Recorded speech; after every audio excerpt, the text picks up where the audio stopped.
तो चैप्टर ये था प्राचीन रोम का राजनीतिक चिंतन।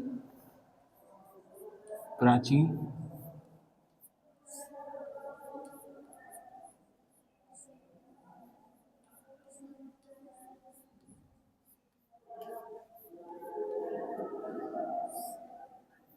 चिंतन।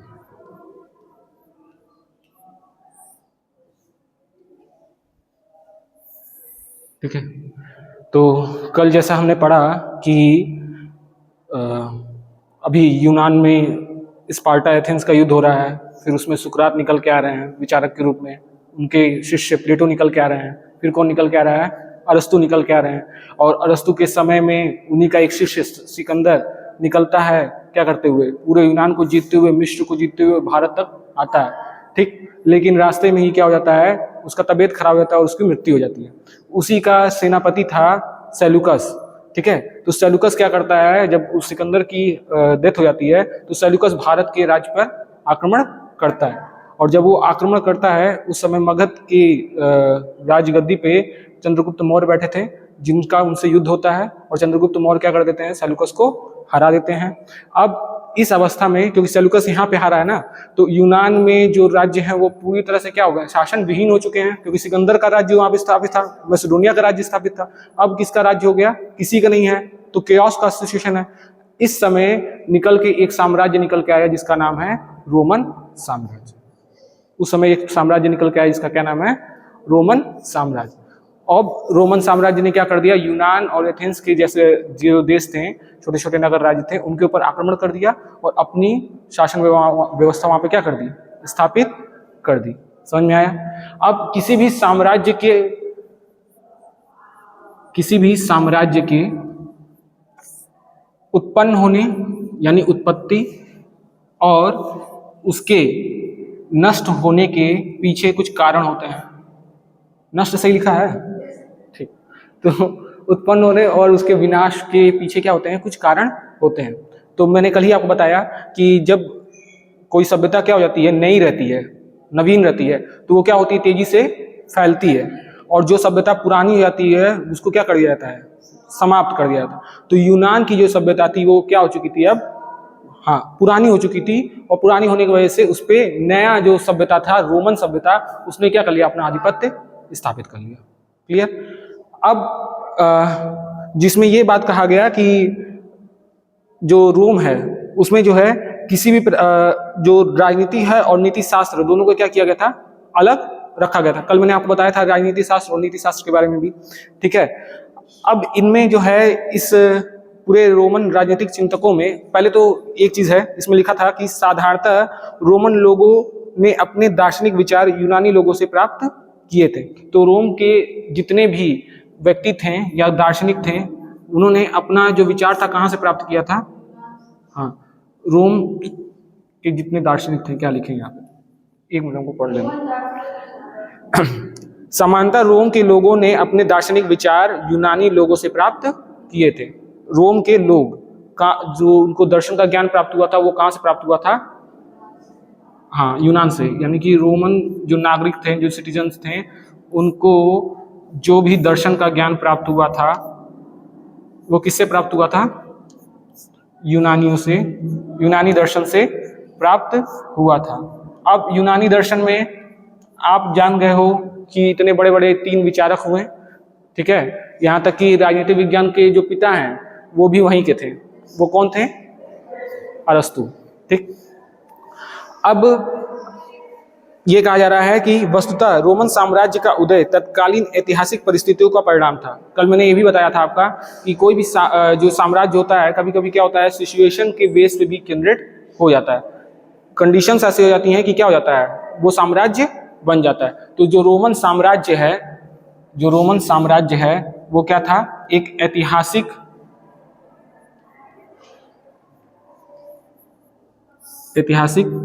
परिस्थितियों का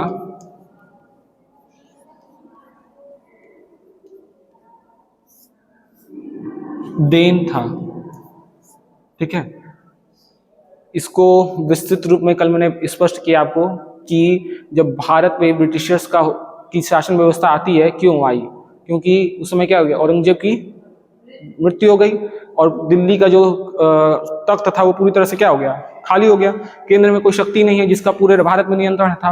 अब वो समाप्त हो गई, तो ब्रिटिशर्स को मौका मिला कि नहीं मिला कि अपने साम्राज्य को स्थापित करने का।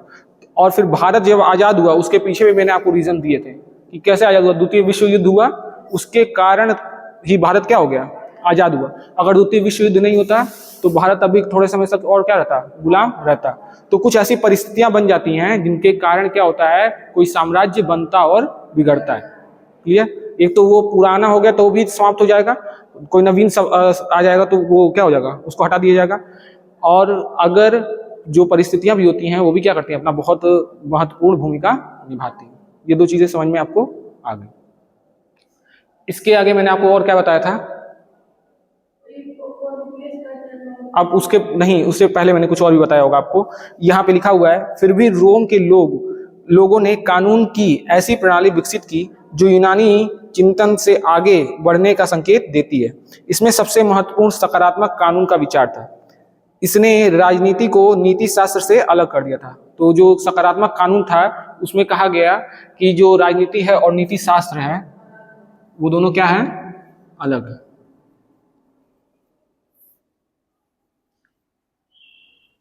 आप पृष्ठभूमि समझ लोगे तो आपको समझ में आ जाएगा कि पोलिबियस, सिसरो और सेनेक ने क्या कहा है। बस पृष्ठभूमि हमें समझना है, बैकग्राउंड जानेंगे तभी ना कुछ समझ में आएगा। अगर बैकग्राउंड ही नहीं पता होगा तो कैसे जानेंगे कि क्या हो रहा है, कौन निकल के आ रहा है, क्या कह रहा है। तो सकारात्मक जो कानून है उसमें दो चीजें दी गई। पहला दिया गया राजनीति शास्त्र, और दूसरा क्या दिया गया, नीति शास्त्र।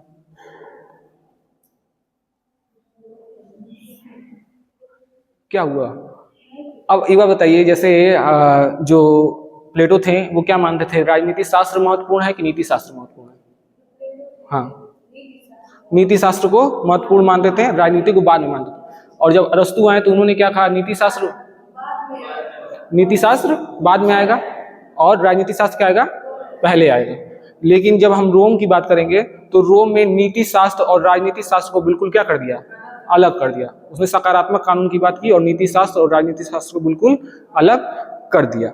ठीक है, दोनों में अंतर कर दिया। तो इसमें राजनीति शास्त्र को नीति शास्त्र से अलग कर दिया और राज्य तथा समाज की संकल्पनाओं में अंतर स्थापित कर दिया। राज्य और समाज ये दो अलग अलग संकल्पनाएं हैं, इसको भी उन्होंने क्या कर दिया, स्पष्ट कर दिया। कई बार आपको लगता होगा कि जो राज्य है वही क्या है, समाज भी है। लेकिन राज्य और समाज में क्या हो गया, अंतर स्पष्ट हो गया। राज्य किससे चलेगा, आपको दिखाई दे रहा है ना, राज्य किससे चलेगा, कानून से। राज्य किससे चलेगा, कानून से। लेकिन समाज किससे चलेगा, नीति से। ठीक है, जो मोरल कंडक्ट होते हैं। जैसे आपको बोला गया कि आप हमेशा सड़क पे क्या करोगे, बाएं साइड से चलोगे। लेकिन ये तो आपको बोला गया, नियम बनाया गया ना। अगर कोई नियम नहीं मानेगा तो उसके ऊपर दंड लगेगा, मतलब उसको सजा मिलेगी, पनिशमेंट जिस भी फॉर्म में दिया जाए उसको पनिशमेंट दी जाएगी ना। तो वो किसके द्वारा दी जा रही है, राज्य के द्वारा कानून बना के दी जा रही है। कुछ चीजें होती हैं जो मोरली आपको करनी चाहिए।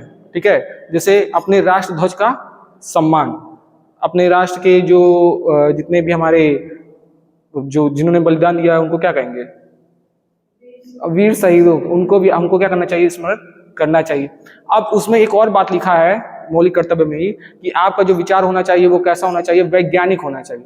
लेकिन अब उन्होंने क्या किया, नीतिगत बोल दिया सरकार ने, और अपने संविधान में भी लिख दिया नीतिगत। ठीक है, जो समाज में होना चाहिए कि आप क्या करो, वैज्ञानिक रूप से सोचो। लेकिन सरकार उस पर कोई कानून बना के आपको सजा नहीं देगी।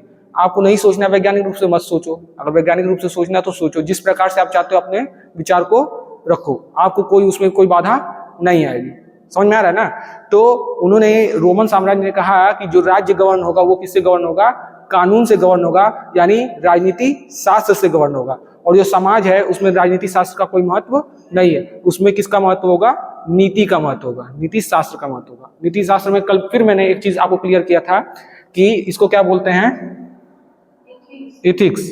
ठीक है, और इथिक्स का पेपर होता है तो वो समझ में आ गया था ना कि कई सारे कंडीशंस दिए जाएंगे आपकी मोरालिटी को चेक करने के लिए कि आप किस प्रकार से बिहेवियर अपना रखते हो।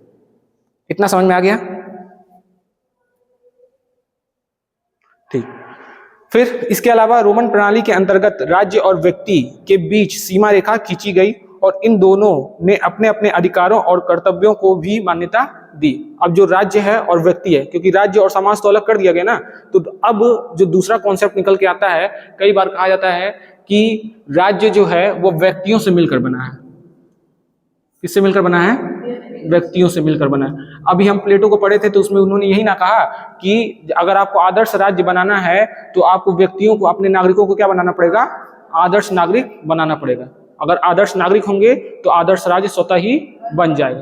तो एक कॉन्सेप्ट चलता है राजनीति शास्त्र में कि क्या होता है, जो राज्य है वो नागरिकों से बना है, ठीक। और एक कॉन्सेप्ट चलता है कि जो नागरिक आते हैं वो राज्य के अनुसार कार्य करते हैं, ठीक है। तो दोनों अपने आप में रेसिप्रोकेट कर रहा है। एक कह रहा है कि जो राज्य है वो व्यक्तियों से बना है और दूसरा कह रहा है कि जो व्यक्ति है वो राज्य से बना है। अब कहने का सेंस क्या है?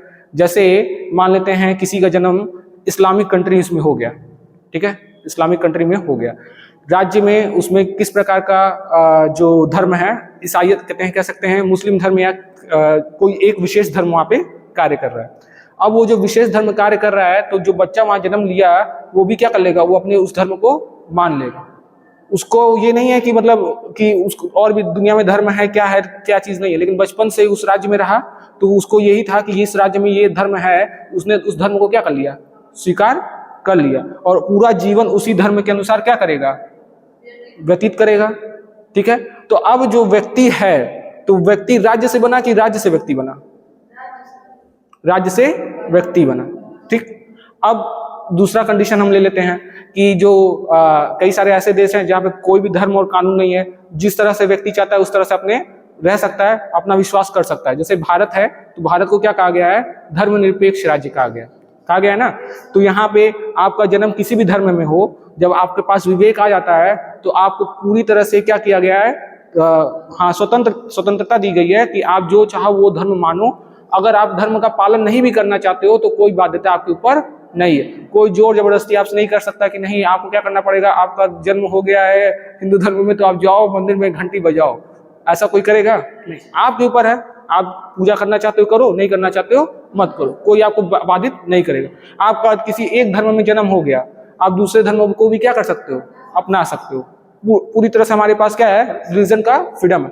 आर्टिकल नंबर 25, 26, 27 और 28 ये क्या करता है? आपको 28 तक, ठीक है ना। फिर संस्कृति के प्रचार, आप अपने धर्म और संस्कृति को भी क्या कर सकते हो? प्रसार प्रचार कर सकते हो। यानी कि आर्टिकल नंबर 29, आर्टिकल नंबर 30 ये आपको अधिकार देता है। और अगर आपके इन अधिकारों को कोई बाधित करता है, अगर मान लो आप कह रहे हो नहीं हम नहीं मानेंगे धर्म, अपने हिसाब से जिएंगे, और कोई आपको जबरदस्ती करता भी है तो आपको क्या दिया गया है? अनुच्छेद 32 में रिट्स दे दिए गए हैं 5 तरह के, ठीक है। उन रिट्स के अकॉर्डिंग आप क्या कर सकते हो? अपने अधिकारों को संरक्षित कर सकते हो।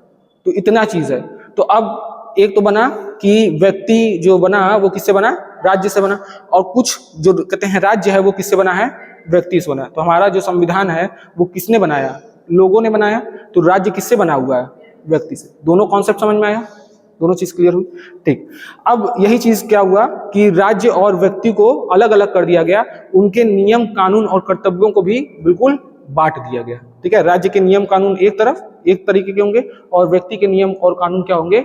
एक तरह के होंगे। तो इसमें यही लिखा है। इसके अलावा रोमन प्रणाली के अंतर्गत राज्य और व्यक्ति के बीच सीमा रेखा खींची गई और इन दोनों के अपने अपने अधिकारों और कर्तव्यों को मान्यता दी गई। राज्य के महत्व को स्वीकार करते हुए भी इसमें व्यक्ति को कानूनी चिंतन की धुरी के रूप में मान्यता दी गई।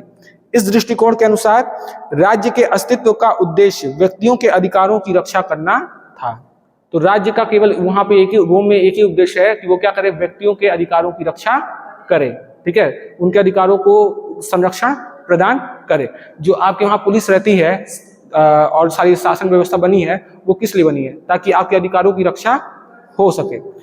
जब आप आगे चलोगे, मतलब इसी चिंतकों में आगे चलोगे तो एक विचारक का पढ़ोगे, जॉन लॉक, ठीक है। तो जॉन लॉक कहते हैं कि हर व्यक्ति को क्या होता है? निजी संपत्ति का अपना अधिकार होता है, निजी संपत्ति का अधिकार होता है। लेकिन इस निजी संपत्ति का संरक्षण कौन करेगा? तो राज्य करेगा। राज्य इस प्रकार का विभाग या कहते हैं इस प्रकार की व्यवस्था करेगा कि व्यक्ति अपने निजी संपत्ति को सुरक्षित रख सके।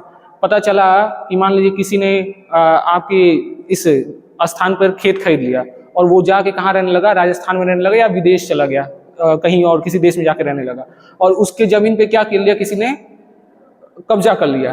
अब कब्जा कर लिया, वो तो वहां पे है, तो अब वो कैसे अपना नियंत्रण करेगा, तो वो क्या करेगा, राज्य जो है कोर्ट में जाके अपना देगा, रिपोर्ट दर्ज कराएगा, रिपोर्ट दर्ज करा के वो जो पुलिस होगी वो क्या करेगी, उसकी खेत की रक्षा करेगी, जो कब्जा किया होगा उसको हटाएगी।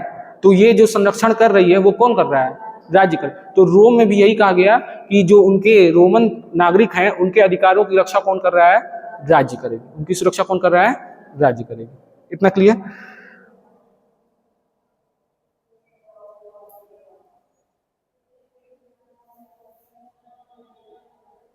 ठीक, अब रोम के जो चिंतक विचारकों में की बात करेंगे तो 3 मुख्य चिंतक और विचारक उसमें आते हैं।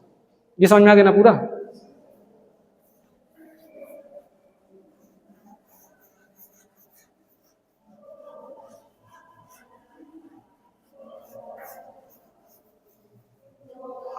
उन 3 विचारकों में जो सबसे पहला विचारक है वो कौन है,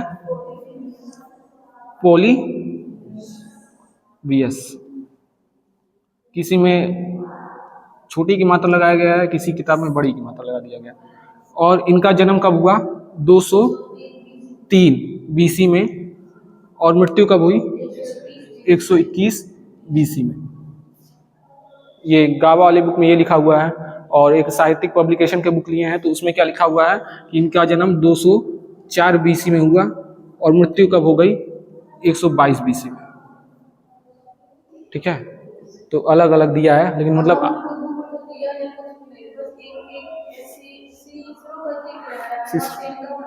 ठीक। तो कई सारे चीज इसमें हमेशा क्या होता है, डायलेमा में रखा गया। प्लेटो के बारे में दिया गया 427 में, किसी में दे दिया गया 428 दे दिया गया, तो ऐसा दे दिया गया अजीब तरीके से। ठीक है, तो पोलिबियस हो गए, और दूसरे जो हमारे विचारक होंगे वो कौन होंगे, सिसरो। इनका पूरा नाम,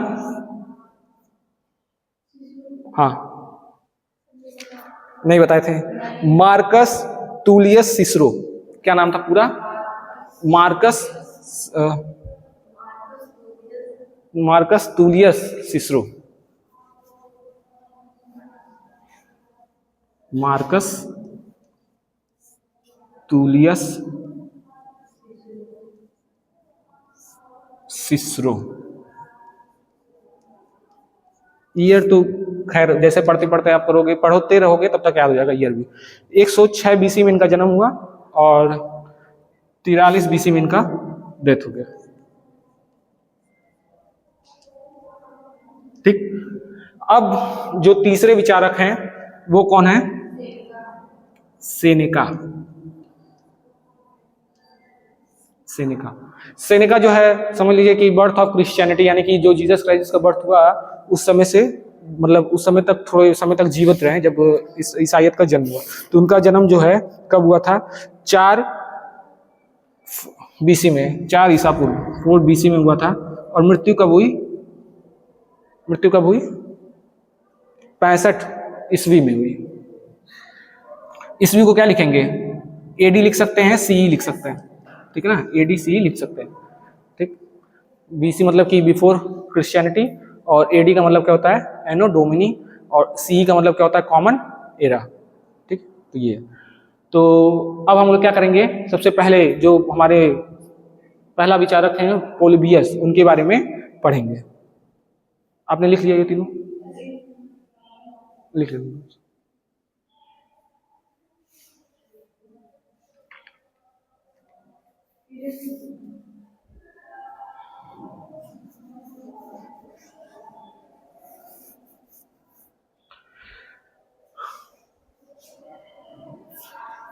अभी मैंने नोट्स बनाया वो वहीं रह गया।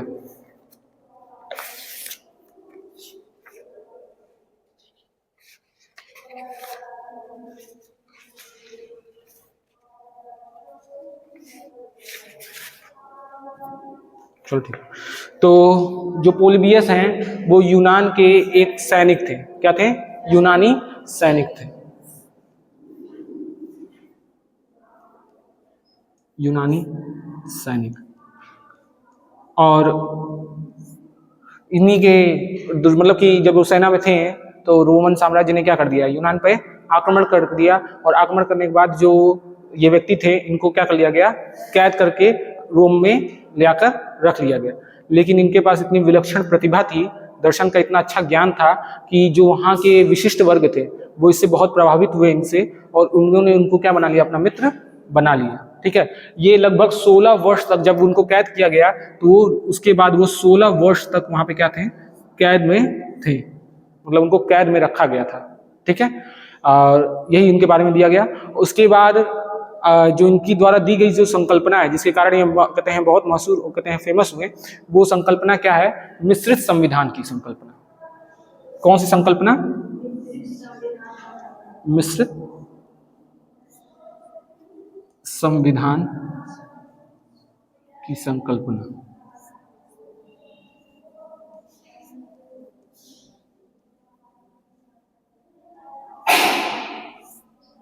ठीक है, अभी फिर से हम प्रीवियस वाले विचारकों पे जाएंगे। संविधान की बात किस विचारक ने की, संविधान की बात किस विचारक ने की, संविधान की बात किस विचारक ने की, अरस्तु ने की। और लगभग 158 संविधानों का उन्होंने अध्ययन किया, विस्तृत अध्ययन किया, फिर उसका तुलनात्मक अध्ययन भी किया। इसलिए तुलनात्मक राजनीति के जनक के रूप में भी हम किसको पिता, मतलब जनक किसको मानते हैं, अरस्तु को मानते हैं। ठीक है, इतने महान विचारक थे वो। तो अब जो ये मिश्रित संविधान की संकल्पना जो कि पोलिबियस ने दी, वो किससे प्रभावित थी, अरस्तु से विचारों से प्रभावित थी।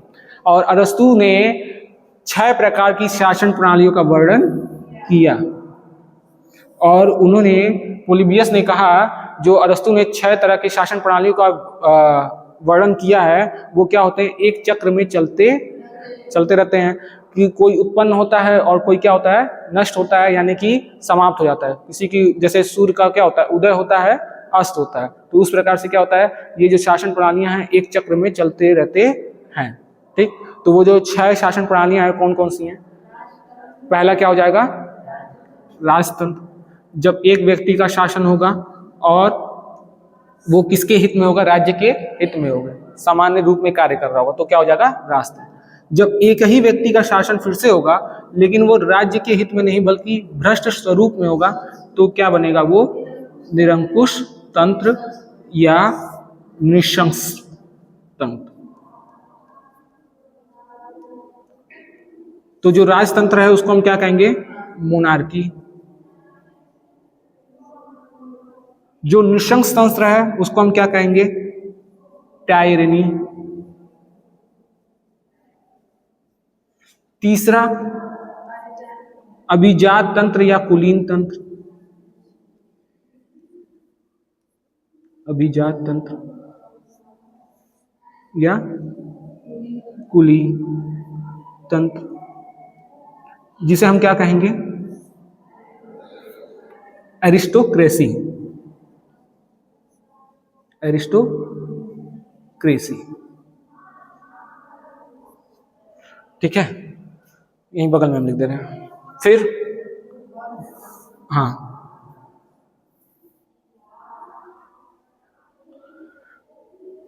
तो पहला जो एक व्यक्ति का शासन जो सामान्य रूप से राज्य के हित में कार्य करेगा, राजतंत्र। एक ही व्यक्ति का शासन जो भ्रष्ट स्वरूप में रहेगा वो क्या होगा, निरंकुश तंत्र। कुछ व्यक्तियों का शासन, उस राज्य के जो राजा होंगे उनको हटाकर कुछ व्यक्ति क्या कर लेंगे, शासन को अपने हाथ में ले लेंगे, तो वो जो शासन बनेगा और जो राज्य के लिए कार्य करेगा, सामान्य रूप से कार्य करेगा, वो क्या कहलाएगा, अभिजात तंत्र, कुलीन तंत्र। जो चौथा फॉर्म होगा कि ये भी क्या हो जाए, इन्हीं जो कुछ लोगों ने शासन स्थापित किया था और सही सामान्य रूप से कार्य कर रहे थे, हो सकता है वो भी क्या हो जाए, भ्रष्ट हो जाए और राज्य के अहित में कार्य करने लगे, लोगों के विरुद्ध कार्य करने लगे, तो कौन सा शासन व्यवस्था हो जाएगा, वो बनेगा वर्गतंत्र या गुट तंत्र भी कह सकते हैं उसको। क्या कह सकते हैं, गुट तंत्र। और इसको इंग्लिश में क्या कहेंगे, ओलिगार्की। वहां दिख रहा है,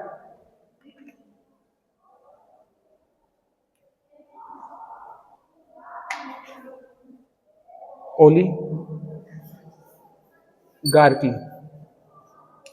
अब कुछ लोगों का जो शासन था वो क्या हो जाए, समाप्त हो जाए, बहुत सारे लोग शासन व्यवस्था में सम्मिलित हो जाएं। ठीक है, तो जो नया शासन प्रणाली बनेगा वो क्या कहलाएगा, बहुतंत्र। या वैधानिक लोकतंत्र, जिसे हम क्या कहेंगे, पॉलिटी कहेंगे। ठीक है ना। उसके बाद यही बहुत सारे लोगों का जो शासन था, जो वैधानिक लोकतंत्र था, वो भी क्या हो जाए, भ्रष्ट हो जाए कभी ना कभी। तो क्योंकि मैंने आप कल ही बताया ना कि आप कोई वस्तु धो दो, क्योंकि भगवत गीता में कहा गया ना कि कोई भी पात्र जब आप कहते हैं साफ भी कर देते हो, वो समय के बाद क्या होता है, मलिन हो जाता है, खराब हो जाता है। तो कोई भी व्यवस्था कितने भी प्योर रहे, वो समय के साथ क्या होती है, खराब हो जाती है। तो ये जो बहुतंत्र है वो भी क्या हो जाएगा, एक समय के बाद खराब हो जाएगा। तो वो क्या हाँ, भ्रष्ट हो जाएगा। तो वो क्या बनेगा, लोकतंत्र।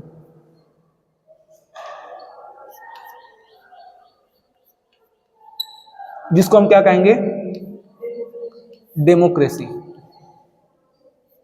यार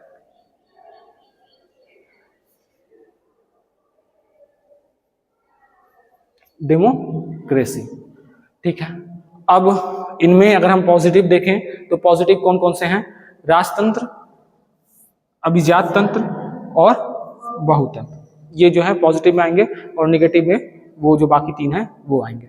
तो पोलिबियस इन्हीं के सिद्धांत से, अरस्तु के सिद्धांत से बहुत ज्यादा प्रभावित थे। और फिर उन्होंने कहा कि ये क्या होते हैं, ये शासन प्रणालियां उभरती हैं और अस्त होती हैं। इनके 5 चरण होते हैं। हर शासन प्रणाली के आने के 5 चरण होते हैं। वो कौन कौन से चरण होते हैं? हाँ, पहला जो चरण होता है,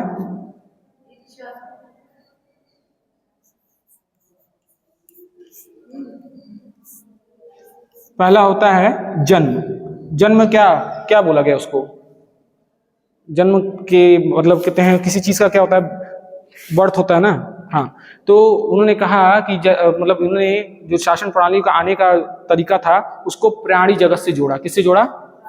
प्राणी जगत से। अब एक बात ध्यान रखिएगा कि जो हमारे विचार होते हैं ना, जिसको हम पढ़ते हैं, जिसको हम जानते हैं, उन्हीं की तरह हम क्या करने लगते हैं, सोचने लगते हैं। ठीक, जिस टीचर से आप पढ़ते हो, धीरे धीरे क्या होता है, आपके अंदर भी उसी की तरह गुण आ जाता है, व्यवहार आ जाता है। जिसको आप लगातार देखते हो, उसी की तरह क्या करने लगते हो, बिहेव भी करने लगते हो। इन्होंने अरस्तु को पढ़ा, और अरस्तु के बारे में मैंने आपको बताया था कि उनके पिता राज्य वैद्य थे, तो औषधियों का ज्ञान उनको था, और प्राणी और जैविक चीजों के बारे में बहुत ज्यादा ज्ञान था। तो जो अपने जितने भी सिद्धांत होते थे अरस्तु के, या जितने भी उन्होंने लेख लिखे, उसमें एग्जाम्पल के रूप में औषधियों और जीवों की बात की। ठीक है। तो जितने भी एग्जाम्पल, जैसे कुछ होता है ना कि आप क्या करते हो, एग्जाम्पल देते हो, तो एग्जाम्पल जिसको उपमा भी बोलते हैं, तो एग्जाम्पल के रूप में उनको किसको दिया, औषधि और जीव को दिया, प्राणी को दिया। तो जो पोलिबियस हैं वो भी प्राणी जगत से इन शासन व्यवस्था को जोड़ देते हैं, और 5 तरह के चरण उसको चरणों में बांट देते हैं। तो पहला वो कहते हैं, जो पहला चरण होगा वो क्या होगा, किसी भी शासन पद्धति का जन्म, यानी कि बर्थ से रिलेटेड होगा। समझ में आया? पहला क्या होगा, बर्थ। कोई इसको आप इससे जोड़ो, अपने मन में सोचो कि ये कह रहे हैं प्राणी, जो जैसे ये कोई भी शासन प्रणाली है, ठीक है, ये कब आएगी और कब नष्ट होगी, इसको उन्होंने क्या किया, प्राणी जगत यानी कि जो भी जीव जंतु का जन्म होता है, मनुष्य का जन्म होता है, उससे उसको जोड़ दिया। ठीक, तो पहले क्या होता है, मनुष्य का जन्म होता है, बर्थ होता है। फिर क्या होता है, दूसरा विकास या समृद्धि कह सकते हैं, समृद्धि, जिसको इंग्लिश में कहेंगे ग्रोथ। धीरे धीरे बच्चा क्या होता है, जब छोटा रहता है, धीरे धीरे वो बड़ा होना शुरू करता है, ग्रोथ होता है। फिर तीसरा जो चरण होता है वो क्या होता है, चरमो उत्कर्ष।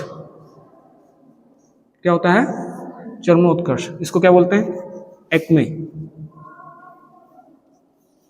चरमोत्कर्ष का मतलब, अब जो बच्चा होता है वो अपने पीक पर पहुंचता है। कल मैंने एक माउंटेन का उदाहरण दिया था कि क्या होता है, आप जब माउंटेन के नीचे रहते हो तो समझ लो आपका जन्म है, और आप धीरे धीरे स्टेप चढ़ते हो, तो वो क्या कर रहे हो, आप विकास कर रहे हो। लेकिन एक समय कहीं आएगा जहां पे आप जाके क्या करोगे, कंप्लीटली पहुंच जाओगे, पीक पे पहुंच जाओगे, पीक पे पहुंचोगे।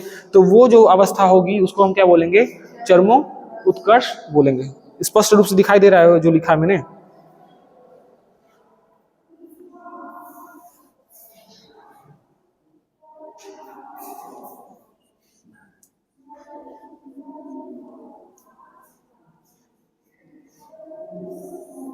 चरमो उत्कर्ष यानी कि एकेन।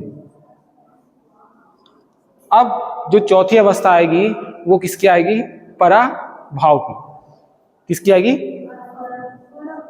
पराभाव की पराभव, पराभव, हाँ बोलो, पराभव, जिसको हम कहेंगे डिक्लाइन, डिक्लाइन का स्टेज आएगा। अब माउंटेन के पीक पे कोई पहुंच गया, यहाँ पे पहुंच गया माउंटेन के पीक पे, तो अब इसके बाद क्या होगा? नीचे ही ना आएगा, यहाँ से चढ़ना उसने क्या किया था? स्टार्ट किया था। अब यहाँ पे अपने पीक पे पहुंच गया, अब यहाँ से क्या होगा? वो नीचे आएगा, डिक्लाइन करेगा। तो ये क्या हो जाएगा? इसको बोलेंगे पराभव, डिक्लाइन। ठीक, अंतिम अवस्था क्या होगी? वो एकदम धरातल पे पहुंच जाएगा और जो उसका सफर था, जो यात्रा थी उसकी, वो क्या हो जाएगी? कंप्लीट हो जाएगी, समाप्त हो जाएगी। ठीक है ना? तो अंतिम क्या हो जाएगा? उसका अंत हो जाएगा। अंत में क्या हो जाएगा? अंत हो जाएगा, यानी कि सब चीज से क्या हो जाएगी? समाप्त हो। तो इसी तरह से उन्होंने कहा कि जो भी ये शासन व्यवस्था है वो एक चक्रानुक्रम में चलती है। कैसे चलती है? चक्रानुक्रम, चक्र के रूप में चलती है, साइकिल के रूप में चलती है। जिस तरह मैंने कल फिर से एक उदाहरण दिया था कि जमीन पे पानी है, सूरज का किरण पड़ता है, वो वाष्प बनता है, ऊपर जाता है, बादल बनता है, बारिश होती है, फिर वो धरती पे आता है। ये चक्र हमेशा क्या रहता है? चलता रहता है। इस उन्होंने पोलिबियस ने कहा कि जो शासन प्रणाली का जो साइकिल है वो भी इसी प्रकार से चलता रहता है, और ये जो है उसके 5 चरण होते हैं। इतना क्लियर हुआ?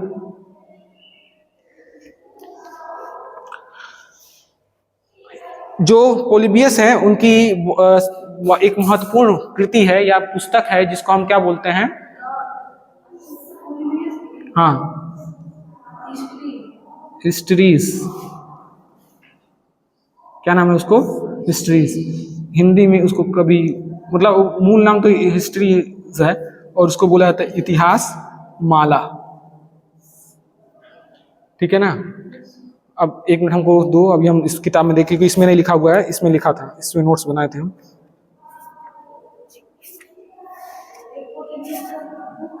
हाँ, पोलिबियस की ये किताब है।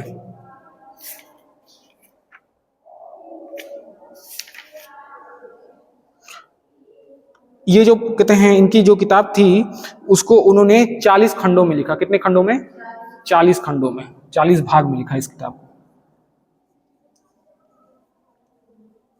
खंड मतलब क्या होता है? भाग, पाठ। जैसे हमारे भगवत गीता के कितने पाठ हैं? 18 अध्याय हैं। और रामायण के कितने पाठ हैं? रामायण के 7 खंड हैं। महाभारत के 18 सर्ग है। ठीक है ना? तो इस तरह से उन्होंने खंड खंड में जो लिखा, तो हिस्ट्रीज को उन्होंने 40 खंड में लिखा, और इसमें 6 खंडों में शासन व्यवस्था और उसके परिवर्तन चक्र का उल्लेख किया है। तो इस पुस्तक के 40 खंड में से 6 खंड में क्या किया है? शासन व्यवस्था या शासन प्रणाली तथा उसके परिवर्तन का उल्लेख इन 6 खंडों में उन्होंने किया है। इतना समझ में आ गया? क्लियर?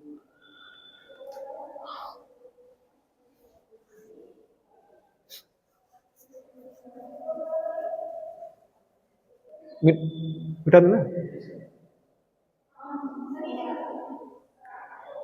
6 खंड में शासन प्रणाली तथा उसके परिवर्तन की बात की।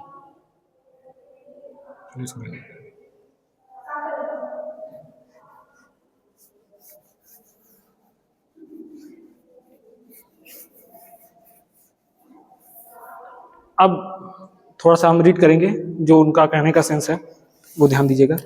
पोलिबियस ने रोम की विश्व विजय का विवरण लिखने का निश्चय किया। जो रोम किस प्रकार से अपना साम्राज्य स्थापित किया पूरे विश्व में, उसके ऊपर उन्होंने इतिहास के रूप में लेख लिखने का अपने मन में बैठाया कि हम क्या करेंगे, रोम के जो विश्व विजय की यात्रा है उसको हम लिखेंगे इतिहास के रूप में। फिर शासन की गुणवत्ता को जांचने के तरीकों पर भी विचार किया कि हम ये देखेंगे कि जिस तरह से कौन कौन सी शासन व्यवस्था थी जिनको उन्होंने क्या कर दिया, उनके साम्राज्य ने हरा दिया, तो उसकी गुणवत्ता क्या थी, क्या क्वालिटीज थी कि वो शासन व्यवस्था चल रही थी और क्यों हार गई। इन चीजों का भी हम क्या करेंगे, क्वालिटेटिवली उसका मेजरमेंट भी करेंगे। तो मेजरमेंट क्या होता है, 2 तरीके से होता है। एक होता है क्वालिटेटिव बेसिस पे और एक होता है क्वांटिटेटिव बेसिस पे। ठीक है। क्वालिटी मतलब गुण और क्वांटिटी मतलब मात्रा, ठीक है। तो दोनों चीजों पे क्या करते हैं आप, तो मूल्यांकन करते हो। जैसे कोई चीज क्या होती है, बहुत ज्यादा कम कम संख्या में होगी लेकिन क्या होगी, उसकी गुणवत्ता ज्यादा होगी। और कोई चीज क्या होगी, सेम चीज मान लेते हैं किसी एक प्राइस पे आपने आप कोई सामान खरीदने गए, तो उसी प्राइस पे क्या होगा, एक चावल का उदाहरण ले लेते हैं। तो चावल में आप जाओ, मान लो आपने जो है 50 रुपया लेके गए या 100 रुपया लेके गए, तो जो नॉर्मल चावल होगा, हो सकता है कोई चावल 2 किलो मिल जाए और कोई उसी 100 रुपये में केवल 1 किलो चावल। तो मात्रा में देखोगे क्या होगा, कोई चीज ज्यादा हो जाएगी लेकिन गुणवत्ता में क्या होगी, वो कम हो जाएगी, ठीक है। तो उन्होंने कहा कि मैं क्या करूंगा, गुणवत्ता को देखूंगा कि वो शासन प्रणाली किस प्रकार से कार्य करती थी, ठीक। अपनी प्रसिद्ध कृति हिस्ट्रीज के अंतर्गत उसने रोम शासन प्रणाली के मूल्यांकन के लिए मुख्यतः यूनानी दार्शनिक अरस्तु का अनुसरण करते हुए शासन प्रणाली के वर्गीकरण का विवरण दिया। इसके अनुसार उपयुक्त शासन प्रणालियां जो मैंने आपको लिखवा दी हैं सारी 6, उसके बारे में उन्होंने बात की। अरस्तु के ही तर्क को दोहराते हुए पोलोबियस ने यह विचार रखा कि शासन के 6 रूप एक दूसरे के बाद एक चक्र की तरह प्रकट और लुप्त होते हैं, परंतु पोलोबियस ने इस चक्र की व्याख्या के लिए प्राणी जगत के प्रतिरूप का प्रयोग किया, जिसमें उसने जन्म, समृद्धि, चरमोत्कर्ष, पराभाव और अंत की बात की, ठीक है।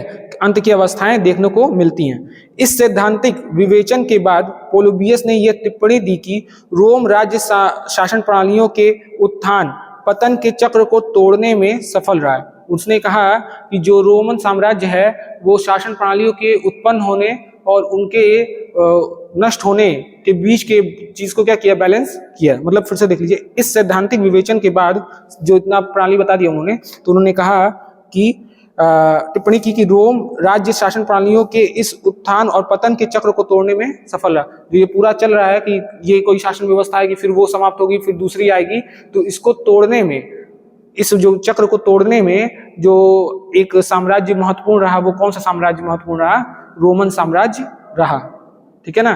तो रोम ने क्या कर लिया, ये जो चक्र चल रहा था उसको पूर्ण रूप से तोड़ दिया, समाप्त कर दिया, ठीक। अब कैसे किया, अब इसी के बारे में हम लोग आएंगे कि जो मिश्रित संविधान की संकल्पना दी है वो क्या है। तो इसमें उन्होंने कहा कि इसका प्रमाण ये है कि उसने अपेक्षाकृत अल्प काल में अधिकांश विश्व पर क्या कर लिया, विजय प्राप्त कर ली और अपनी संस्थाओं की स्थिरता कायम रखी। इस सफलता की कुंजी क्या है, इस प्रश्न के उत्तर में पोलिबियस ने संविधान के संतुलन की ओर संकेत किया। तो उन्होंने कहा कि जो रोमन साम्राज्य है उसको इतना ज्यादा पूरे विश्व पे उसका आधिपत्य स्थापित हो गया, उसके पीछे जो रोम का संविधान है, जो रोम का संविधान है उसका सबसे बड़ा फीचर कह सकते हैं, गुण जो था कि वो संविधान संतुलित संविधान था, यानी कि उसके संविधान का संतुलन, बैलेंस, ठीक है। एक चीज जो पोलिबियस हैं वो राज्य के या शासन के 3 अंग भी बताते हैं। किसी भी शासन प्रणाली की क्या कितने अंग बताते हैं, 3 अंग, जिसको आज के भी राजनीति विज्ञान में मान्यता प्राप्त है। तो वो कौन कौन से 3 अंग हैं, वो कौन कौन से 3 अंग हैं। पहला सरकार के अंग कह सकते हो या शासन के अंग, शासन के अंग जो किसके द्वारा दिया गया, पोलिबियस के द्वारा दिया गया।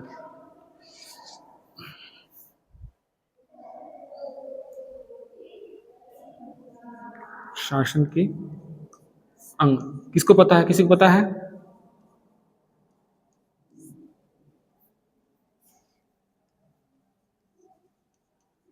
राज्य के अंग पता है ना आपको, क्या होते हैं राज्य के 4 अंग? राज्य के 4 अंग, निश्चित भूभाग पहला, जनसंख्या दूसरा, तीसरा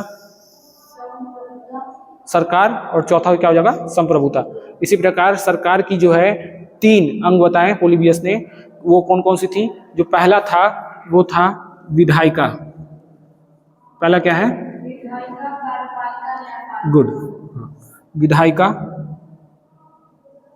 दूसरा क्या हो जाएगा, कार्यपालिका, तीसरा न्याय पालिका। तो विधायिका यानी कि लेजिस्लेचर, जो कि क्या करती है, कानून बनाती है।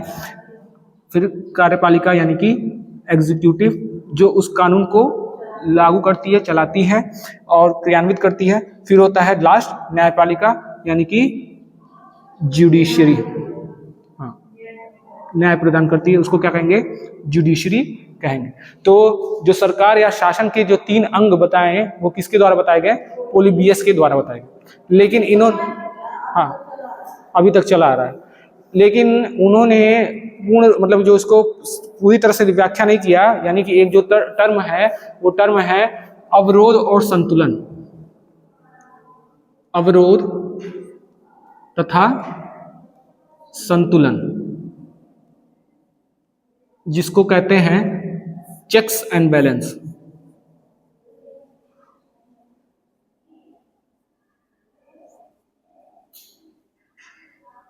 ठीक है, तो ये जो अवरोध और संतुलन की बात है, संकल्पना है या विचार है, ये किसके द्वारा दिया गया, मॉन्टेस्क्यू द्वारा दिया गया। किसके द्वारा दिया गया, मॉन्टेस्क्यू, जो कि एक फ्रांसीसी विचारक थे। तो इन्होंने, फ्रांसीसी विचारक थे और इन्होंने क्या किया था, जो है चेक एंड बैलेंस का सिद्धांत दिया। इन्होंने कहा कि विधायिका, कार्यपालिका और न्यायपालिका जो होती है एक दूसरे से लिंक होती है, ठीक है, और इस एक परस्पर रूप से कार्य करती है या परस्पर रूप से कार्य नहीं भी करती है। ठीक, जैसे भारत की हम भारत की बात करें तो भारत की जो विधायिका होती है उसी से क्या बनती है, कार्यपालिका बनती है। और जो कार्यपालिका जो भी कार्य करती है उसकी, वो क्या करती है कार्यपालिका, नहीं, वो विधायिका के प्रति जवाबदेह होती है। जैसे इलेक्शन हुआ, ठीक है, इलेक्शन में 545 सीटों पे वोटिंग हुई, 545 सीटों पे जो भी सदस्य चुन के आएंगे उनमें से कोई एक जो जिसको बहुमत प्राप्त होगी वो क्या करेगा, सरकार बना लेगा। अब वो जो सरकार बनाएगा, वो जो कार्य करेंगे, उनके मेंबर जो भी कार्य करेंगे उस सरकार में रह के, वो क्या कहलाएंगे, एग्जीक्यूटिव कहलाएंगे। ठीक है, जिनको हम मंत्रिमंडल बोलेंगे, मंत्रिपरिषद, मंत्रिमंडल बोलेंगे, जो कार्य करने वाले हैं, तो वो क्या हो जाएंगे, एग्जीक्यूटिव हो जाएंगे, कार्यपालिका हो जाएगी। वो जो काम करेंगे उसके ऊपर प्रश्न कौन पूछ सकता है, विधायिका के सदस्य पूछ सकते हैं। तो जो पूरे मेंबर हैं, जो मंत्रिमंडल के भी लोग हैं, वो किसके मेंबर हैं, विधायिका के मेंबर हैं। और वो विधायिका के मेंबर क्या करेंगे, उनसे प्रश्न पूछ सकते हैं। तो प्रश्न पूछेंगे तो एक तरह से उनके कार्यों में अवरोध पैदा करेंगे कि नहीं करेंगे, करेंगे। उनके ऊपर संतुलन बनाएंगे कि नहीं बनाएंगे, बनाएंगे। तो इस प्रकार से जो मॉन्टेस्क्यू थे उन्होंने अवरोध और संतुलन की बात की। ठीक है, और इनके बीच, इन तीनों अंगों के बीच में भी संबंध के बारे में बताया। क्लियर। अब अमेरिका की संविधान की अगर हम बात करें तो वहां पे विधायिका और कार्यपालिका में किसी प्रकार का कोई भी रिलेशन नहीं है। वहां की जो कार्यपालिका है वो विधायिका के प्रति जवाबदेह नहीं होती है, लेकिन यहाँ की जो हमारी जो कार्यपालिका है वो विधायिका के प्रति क्या है, जवाबदेह है। इतना समझ में आया, ठीक है ना। तो इसके आगे उन्होंने लिखा, बस इसके बाद उन्होंने कंक्लूड कर दिया। और एक और चीज उन्होंने कहा कि रोम के साम्राज्य के विस्तार के पीछे सबसे महत्वपूर्ण जो कारण था वो रोम का धर्म था। ठीक है, अन्य जहाँ के जो धर्म थे, अन्य राज्यों के धर्म से, वो अंधविश्वास के ऊपर आधारित थे, लेकिन जो रोम का धर्म था वो अंधविश्वास पर ज्यादा आधारित नहीं था, वो कहते हैं विचारों पर आधारित था। इसलिए रोम को बहुत सहायता मिली अपने साम्राज्य को विस्तारित करने में। ठीक, हाँ। और उन्होंने कहा कि इस पृथ्वी पर धर्म की कोई आवश्यकता नहीं पड़ती अगर सभी व्यक्ति क्या हो जाते हैं, दर्शन को जान लेते हैं। जो प्लेटो कहता है ना कि दार्शनिक हो जाना चाहिए व्यक्ति को, तो वो भी पोलिबियस भी यही कहते हैं कि अगर व्यक्ति दर्शन जान जाता तो उसको धर्म की कोई आवश्यकता नहीं होती। लेकिन ऐसा संभव नहीं है कि सभी लोग क्या कर लें, दर्शन जान लें। जिस दिन सारे लोग दर्शन जान लेंगे उस दिन क्या हो जाएगा, धर्म अपने आप ही स्वतः ही समाप्त हो जाएगा। अब धर्म नहीं, जो दर्शन नहीं जानते, क्यों नहीं जानते, इसके पीछे भी कारण उन्होंने दिया कि जो व्यक्ति होता है उसके अंदर क्या होता है, इच्छा और तृष्णा होती है, मनोवेग होता है, और उसके साथ उसका जो क्रोध होता है वो कभी कभी विवेक शून्य होता है। उसको किसी भी बात पर त्वरित क्या हो जाता है, गुस्सा आ जाता है, विवेक शून्य होता है। तो ऐसे में उनको कंट्रोल करने के लिए, नियमित करने के लिए धर्म की स्थापना की जाती है। ठीक है, ताकि वो धर्म से डर कर रहें। जो पाप और पुण्य का कॉन्सेप्ट बनाया गया, क्या लगता है कि वास्तविकता में पाप और पुण्य जैसा कुछ होता होगा? नहीं ना। उसको कॉन्सेप्ट इसलिए बना कंट्रोल करने के लिए कि आप क्या करो, आपके विचार शुद्ध रहें, तो आप क्या करो, जो अच्छे विचारों को सोचो तो आपको लगे कि हाँ मैं पुण्य कर रहा हूँ। कोई काम कर रहे हो, भलाई कर रहे हो लोगों का, तो आपको क्या लगे, पुण्य कर रहा हूँ। और दूसरे को आहित करो तो आपको डर भी रहे कि धर्म में मैं क्या कर रहा हूँ, पाप कर रहा हूँ, मुझे पाप लग जाएगा। ठीक है ना। तो ये जो संकल्पना बनाई गई पुण्य और पाप का धर्म में, इसलिए बनाई गई कि नागरिकों को हम क्या करें, संतुलन में रख सकते। कानून से कितना आप संतुलन में रख लोगे? कितना हर दिन पुलिस किसी को दौड़ के नहीं ना करेगी कि जा जाके हर जगह पे समस्या देखे। तो इसमें उन्होंने क्या बना दिया, पाप और पुण्य की संकल्पना बना दी, जिससे व्यक्ति अपने आप ही स्वतः ही संयमित और नियमित रहें। ठीक है। और बाकी जो नहीं संयमित और नियमित रहेंगे तो समाज भी है दंड देने के लिए, उसको सजा देने के लिए, और कानून तो और राज्य तो है ही। ठीक है ना। तो ये इनके चीजों के बारे में उन्होंने कहा। ठीक। तो अब इसको हम क्या करते हैं, पोलोबियस को समाप्त करते हैं। बस यही यहाँ तक इनका लेक्चर, कल हम से शुरू पढ़ेंगे।